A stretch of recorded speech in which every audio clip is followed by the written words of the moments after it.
Shalom. Selamat sore Bapak Ibu. Selamat sore Bapak Ibu. Ya, nama saya Muhammad Subhan. Tadi kami sudah ibadah dari pagi tadi sampai saat ini. Saya mau memberikan kesaksian di mana anak saya Kairos namanya, bisa tampilin kali ya sambil bisa dilihat. Ya, Kairos artinya waktu Tuhan. Jadi saya mau memberikan kesaksian ini karena anak kami kena kanker leukemia tipe ALL. Jadi dokter memvonis anak kami terkena kanker ini dan kami sudah melayani 3 orang kanker, 3-3-nya meninggal. Terus tiba-tiba anak kami kena kanker leukemia.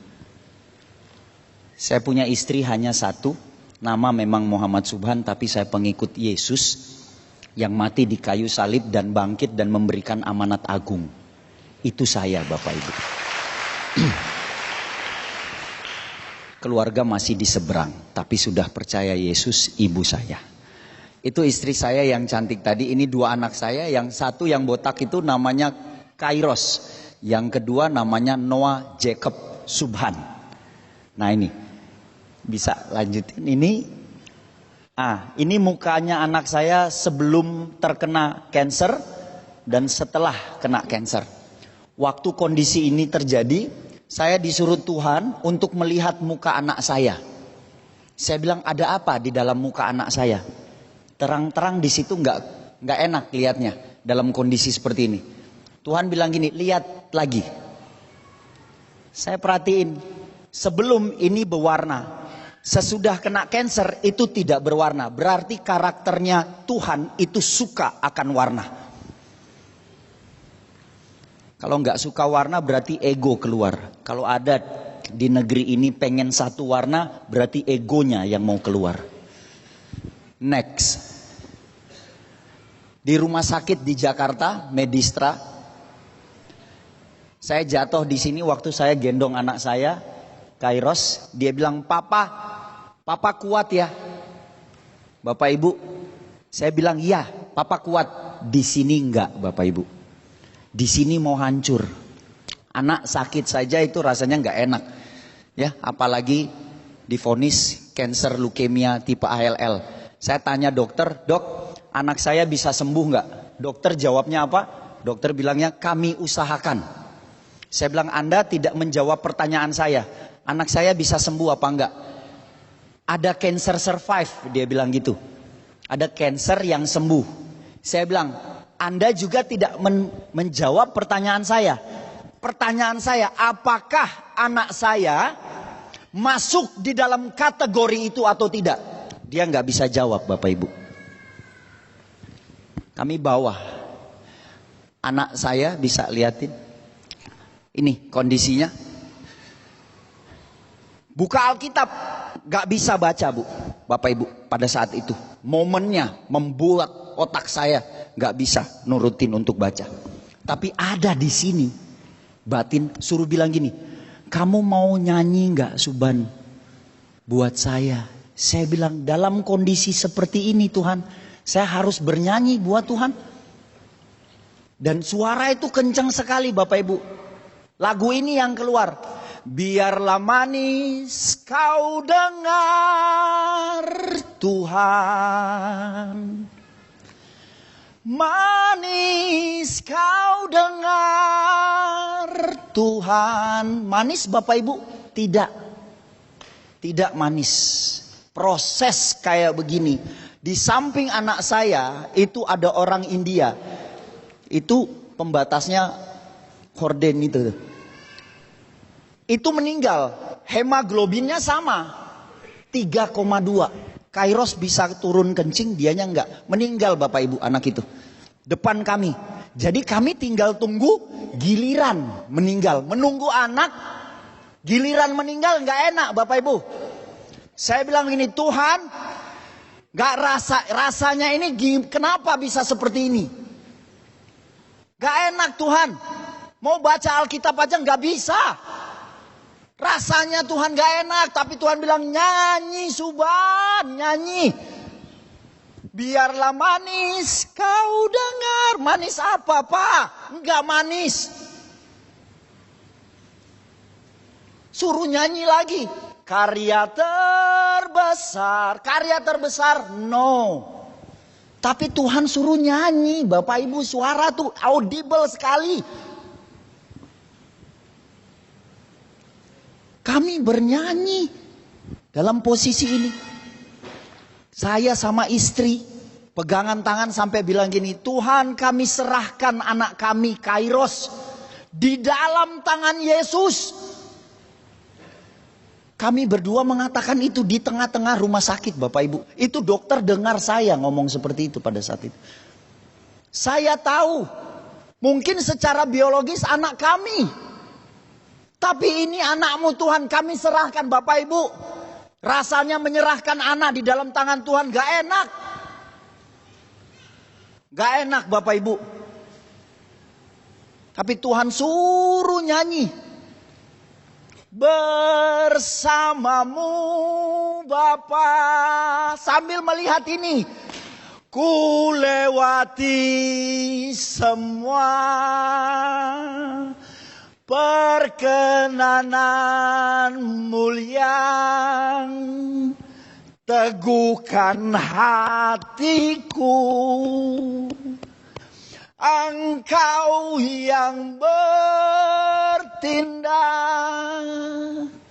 memberi pertolongan, anugerahmu besar melimpah bagiku. Gak enak Bapak Ibu. Bisa lanjut. Perutnya bengkak seperti ini. Dan dia teriak bilang, Papa sakit.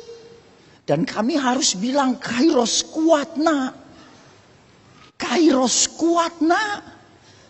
Sakit, kami tidak boleh nangis di depan anak kami. Karena dokter bilang hemoglobinnya akan turun. Next. Dia tiba-tiba kurus, tiba-tiba gendut. Matanya ke dalam, cekung sampai orang kayak busung lapar. Terus tiba-tiba perutnya ke dalam. Gak enak Bapak Ibu. Next, rambutnya botak. Kemoterapi.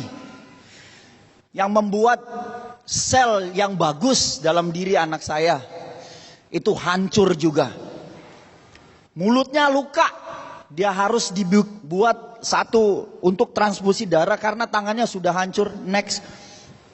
Ini tangannya sudah hancur. Next lagi. Dan harus disuntik Bapak Ibu. Tiap hari 2. Nih suntikannya lebih dari 100 nih. 1 kanan 1 kiri. Terus lihat tiap hari kami melihat itu. Kenapa nggak berubah-berubah Tuhan? Situasi yang kami alami pada saat itu. Bisa next. Kami bertanya terus. Di ruang operasi. Kami bernyanyi di sini. Harus lihat. Harus lihat karya terbesar. Bagaimana karya terbesar dalam kondisi ini. Tapi Tuhan bilang nyanyi terus. Puji Subhan. Puji. Saya bilang Tuhan gak kuat. Terus harus bernyanyi karya terbesar. Bisa terus gambarnya. Lihat ini. Ada cairan putih keluar. Siapa manusia yang bisa keluarin itu? Masukin di dalam tubuh kita sebagai manusia. Siapa kasih tahu? Gak ada di sini yang bisa tahu. Selain Tuhan yang tahu. Dan harus bernyanyi seperti itu. Maka jiwaku pun memujimu, sungguh besar kau Yesusku. Harus seperti ini kami pada saat itu. Next Bapak Ibu. Kemo ini yang paling saya gak suka lihat. Next. Mulut berdarah tiap hari harus keluar darah ini di meja makan kami lihat. Dia maaf ya, dia pup Bapak Ibu, itu darah yang keluar. Kami tiap hari melihat itu. Dan dia harus bilang, papa sakit ini papa, muka tulangnya harus kami urut tiap hari jam 3 pagi. Kami harus gantian untuk bangun, untuk urut anak kami. Next. Tapi dia masih bisa seperti ini dalam kondisi leukemia. Saya bilang ini sama istri saya, yang sakit ini siapa? Kita apa dia? Proses yang kita lewati itu membuat kita jadi lebih dewasa ternyata. Next, happy. Hati yang gembira adalah obat. Next, dia tiba-tiba gendut. Ini gendut bukan karena makanan, obat Bapak Ibu. Ini obat, dalam waktu 2 minggu bisa gendut. Terus botak, saya langsung botakin kepala saya pada saat itu. Dia bilang, papa kita sama. Iya sama, sini enggak. Iya sama, sini enggak. Masih lihat situasi seperti itu. Next. Ini keinginan kami harus masuk kamar mandi untuk berdoa. Keinginan kami ini, supaya anak kami bisa bermain sampai besar. Next. Terus ini di ruangan juga kami bernyanyi. Dokter tiap kali kami bernyanyi, dia selalu mengeluarkan air mata. Gak percaya Tuhan Bapak Ibu. Dia keluarin air mata. Saya percaya hadirat Tuhan hadir di situ. Next. Pak Victor Faraktimela datang menjenguk kami. Dia gembala di GBI. Di Delft, gereja di Delft, Belanda. Next. Saya bawa ini. Ini dokter bilang, ini tanda jumlah kemoterapi yang masuk dalam tubuh anak saya. Dan saya satu persatu harus masukin. Wah, sudah banyak ya. Rasanya nggak enak. Segini banyaknya, jumlahnya 100 lebih Bapak Ibu. Ini masuk dalam tubuh anak saya. Hari ini dokter datang. Di sini ada satu tanda di mana dibilang ini hari bad day atau hari buruknya anak saya. Dia bilang bad day karena kenapa? Di hari itu Kairos bilang gini, papa, nee papa, nee. Nee artinya tidak dalam bahasa Belanda. Dia bilang, nee papa, nee, Kairos sudah sembuh. Siapa yang ngajarin anak itu bilang kalimat sembuh dalam kondisi seperti itu? Dia bilang gitu, papa, Kairos sudah sembuh. And dokter bilang itu bedanya dia. No, saya bilang, itu dia ketemu Yesus di situ. Pada momen itu Bapak Ibu, saya foto itu. Ini psikolog anak datang pada saat itu. Dia tanya, kenapa Kairos? Saya bilang gini, wah dia habis tadi pagi, jam 8 pagi, habis doa sama kami langsung bawa ke rumah sakit. Sampai jam 6, dokter nggak ngapa-ngapain sama dia.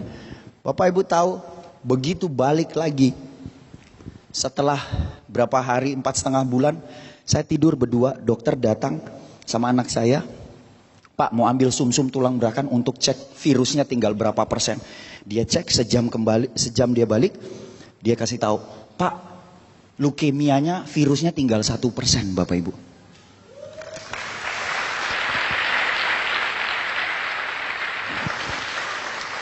Sayanya nggak percaya. Saya telepon istri, saya bilang gini, sayang, tinggal 1%. Istri saya bilang, kenapa kamu nggak yakin? Apa yang nggak mungkin buat Yesus? Saya bilang, kita 3 orang meninggal depan kita sayang. Bisa ya? Cancer survive. Dokter bilang kan 2 tahun sampai 3 tahun. Nah itu kan rencana dokter, bukan rencana Tuhan. Nah saya, boleh nggak cek lagi? Dokter datang baru ngomong nih. Dokter datang, istri bilang, ngomong langsung sama dokternya. Saya belum ngomong, dokternya langsung bilang gini, Pak boleh nggak kami cek? Hehehe, kamu aja nggak percaya apalagi saya. Dia cek 2 kali Bapak Ibu. Dia balik lagi, dia bilang, Pak bukan tinggal 1%, 0% Bapak Ibu.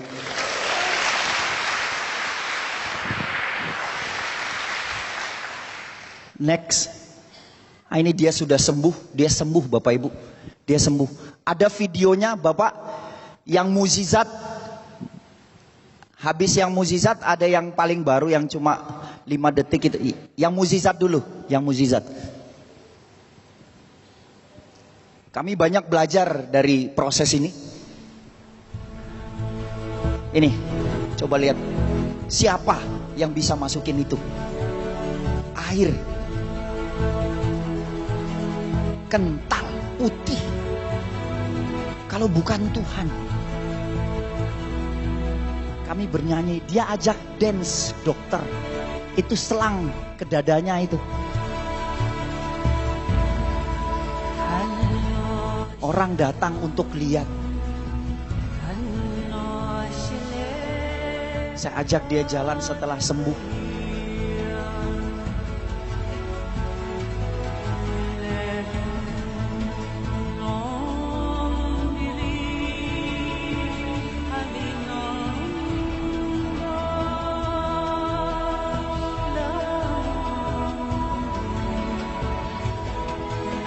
Rambutnya sudah tumbuh, Bapak Ibu. Dia ajak orang-orang di gereja untuk dance. Dia tahu, dia ambil flag atau bendera. Dia tahu siapa. Itu api yang menyembuhkan dia, yang berasal dari Yesus. Dia ambil itu. Ini portokat yang di badannya. Dicabut sama dokter. Untuk apa? Dokter bilang gini, dia sudah sembuh. Jadi tidak ada alat lagi di dalam tubuhnya dia. Ada video terakhir yang paling baru. Ini dia, baru 2 hari yang lalu. Dia sudah masuk sekolah. Ini dia. Di Belanda. Yang pakai baju batik. 4,5 bulan dia gak ketemu teman-teman. Itu Kairos. Dan dia sudah ketemu teman-temannya. Pesan yang Tuhan mau kasih, apa yang berharga di mata manusia, siapapun dia, itu yang Tuhan mau ambil. Karena Tuhan mau kasih tahu, Yesuslah yang paling berharga di dalam hidup manusia. Kenapa tidak berubah situasi kami pada saat kami mengalami? Karena Tuhan mau rubah sikap hati manusia terlebih dulu.